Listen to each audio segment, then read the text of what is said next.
Retro Rob plays everything. Hey, Rob here, and welcome to Game Room Tour 2017.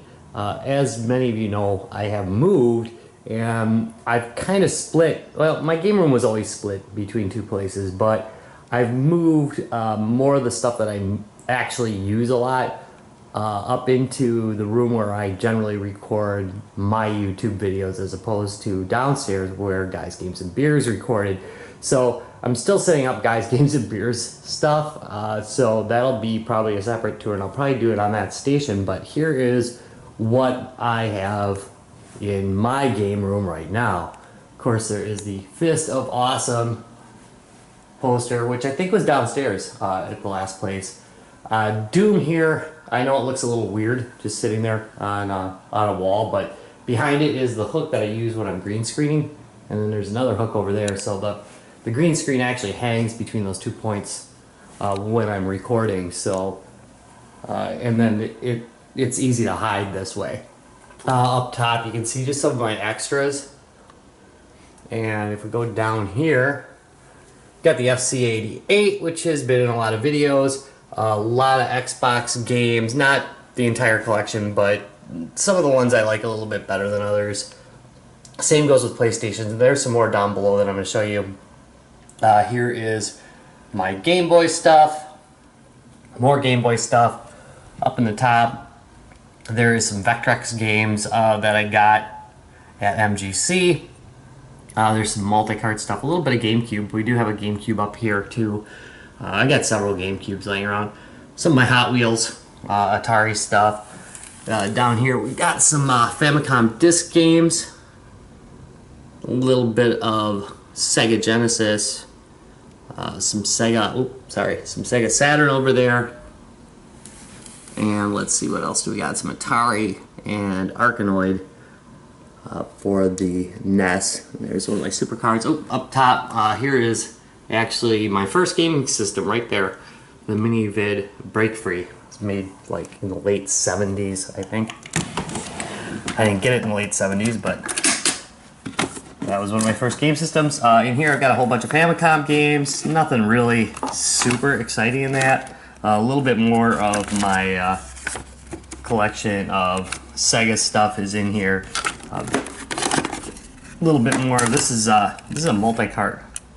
Another multi-cart for the Vectrex. I have two multi-carts for the Vectrex. Some of the regular games, you know, like Berserk. Hidden around here somewhere is also the little backgrounds for it as well.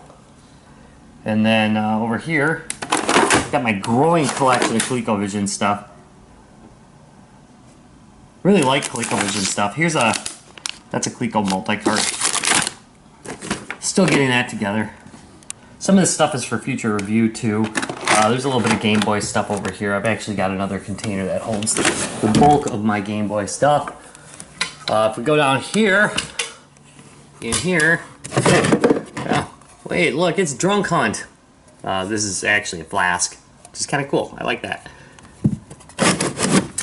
In here is my Dreamcast stuff. There's two of these. And I played both Japanese and US Dreamcast games because my Dreamcast hacked that way. A little bit of PC stuff that's laying around. A little bit more SNES in a box. Here is N64.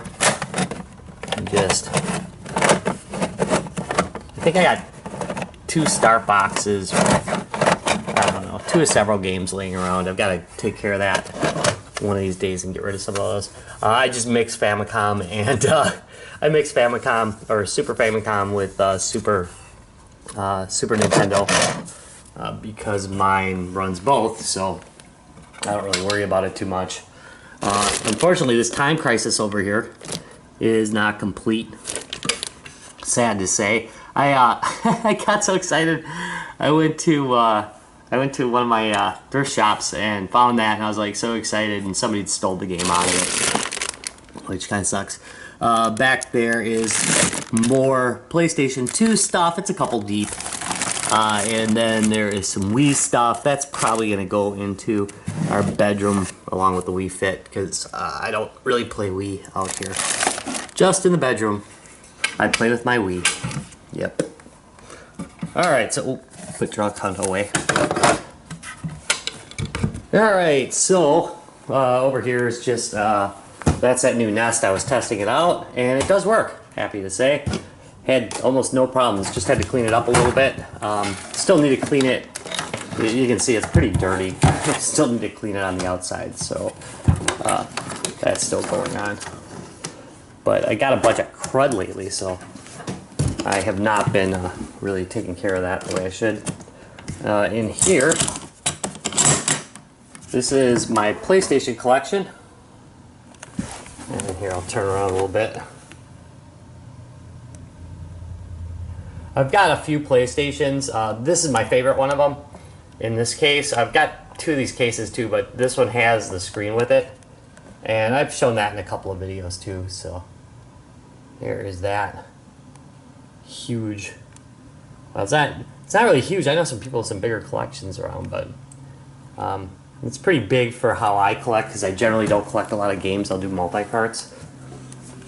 As far as this goes, let's go start at the top over here. That is Atari 2600 Space Age joystick. That one actually works. Halo Bang, love that game. Good game, by the way, if you ever get a chance to play it. Like Bang, but with Halo. Got some of the figures. My wife gets me figures all the time. I generally don't collect them myself, but I really, oops, sorry, here, we'll back up. I really like the ones she got me. I mean, she's got Donkey Kong and Mario, and I got Sonic over there, so, and Yoshi, who I like, and Pac-Man, so pretty happy with that. This screen, hi, there's me. This screen is a plasma, so it's quite good for retro gaming. Very little delay, very little latency on that, so it works really well for that. On the negative side, it sucks down electricity like crazy, and it's heavy as hell. This is my SNK. This is an actual neo-geo arcade board, and then I got the 161 in one multi-cart for it. If you look real hard earlier, I had some regular neo-geo games as well. Got two controllers for this. Here's my Atari 7800. This is the one I use for Atari lately. Like this one quite a bit. I've got an Atari 2600 that is the Sears Arcade 2 system, and I really like that one too, but since this one plays Atari 7800, I'll go with that one. Down here is one of the first systems I hooked up when I got in here, just because it's very flexible. The Xbox right here. It's got a bunch of movies and games on it, and like it quite a bit. Also, let's see. Ah, where's the power? I must have unplugged it because I was using it earlier. Weird. Anyway, it lights up.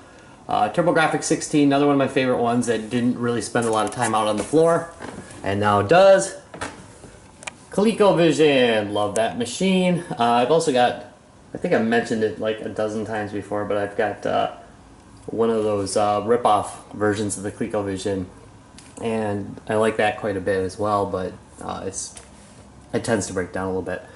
GameCube, I know a couple weeks ago somebody spotted that one in the background, and then we got the, by the way, this is NTSC. This one only runs NTSC. I didn't do the the dual hack on it because you need a switch to do it, so I just switched this one over to NTSC because I really don't have any Japanese games for it.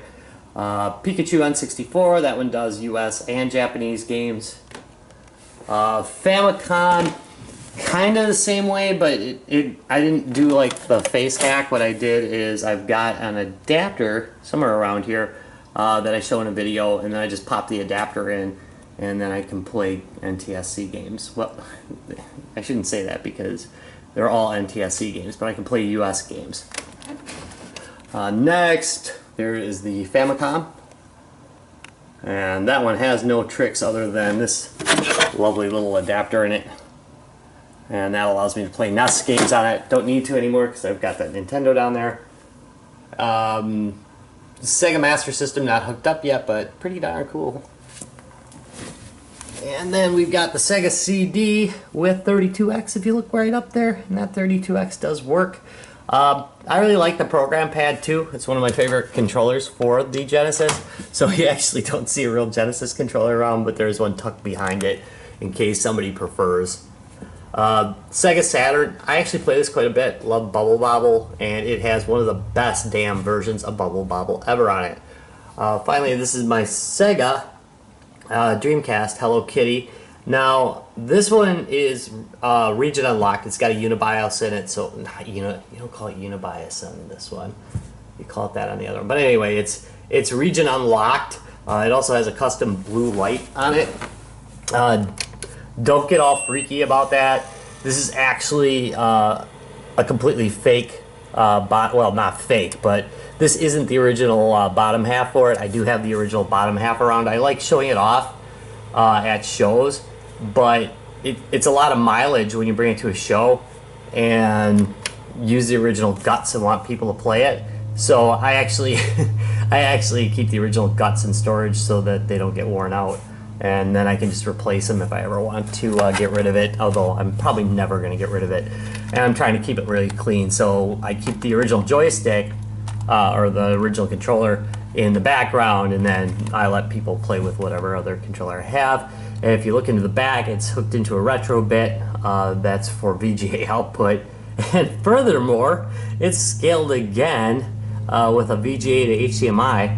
I'm impressed with how there's almost no lag. I cannot believe there's so little lag doing that, but it works quite well. So I'm pretty sure if I had to put that on an LCD screen, I'd have been having problems, but the plasma doesn't seem to. Let's keep going. I'm just about done. So we got the Vectrex, one of my holy grail systems. Very happy to have it. Love the thing. I've also got another controller that we built for it. The Guys Games and Beer group, every once in a while we get together and do some kind of project, and that was our project a couple years back, was to make new joysticks for all these. That way when we're at MGC or any other show, you're not using the original joysticks, which are prone to breakage. Mine's fine though. There's my other SNK stick. My Atari 2600 collection, that's too deep. It's not as big as I'd like it to be. Honestly, I think I'm gonna have to buy some better storage, and then I'm gonna really get going on the 2600 collection, because I do enjoy playing it a bit, and given the kind of time that I generally have in a day, it suits me a little bit better, because it only takes a few minutes to play most of those games. All right, finally, this is my main PC over here. For the Oculus, I have been using my laptop. So that's not seen here. It's hooked up out in the other room, and it generally doesn't spend any time in here, so it's kind of on its own. This would be okay for the Oculus, except if you look, yeah, I've got a wall right here, and that makes it a little bit harder for Oculus use, so I play that in the living room, which is kind of sad, but oh well, such is life. So there that is, dual monitors, they're on hooks. There's my, my mic. And there's my PC down there. i7, it's got a 1070 on it. I think it's got 32 gigs of RAM on it total. And then hiding in the back here is my Mac. There it is. I still need it because I have to use Pixelmator. I really do not like Adobe Photoshop at all for doing videos. I think it takes way too long. I think it's a little bit archaic now. I think they need to update their interface. So I actually literally just use this to run Pixelmator to do covers with, because it takes way less time, and you know, shaving 30 to 45 minutes off a cover is a big deal for me, especially when you're doing like 3-4 covers a week. And in the drawers is pretty much nothing except sex toys. No, there's just, you know, stuff in there. I kind of like this this mouse pad combination. They both glow, which is kind of cool. But other than that, these are just basically junk drawers, and then hiding over there is my Pico. Not Pico. It's not the Pico. The Pico's in the drawer over there. The Dina 2-in-1, and that's my ColecoVision clone. And I think that is pretty much it. If you enjoyed this video, do me a favor, give me a thumbs up, subscribe for more. If you got any questions or comments, of course, do them in the comments down below. And I will see you in a couple days. Bye.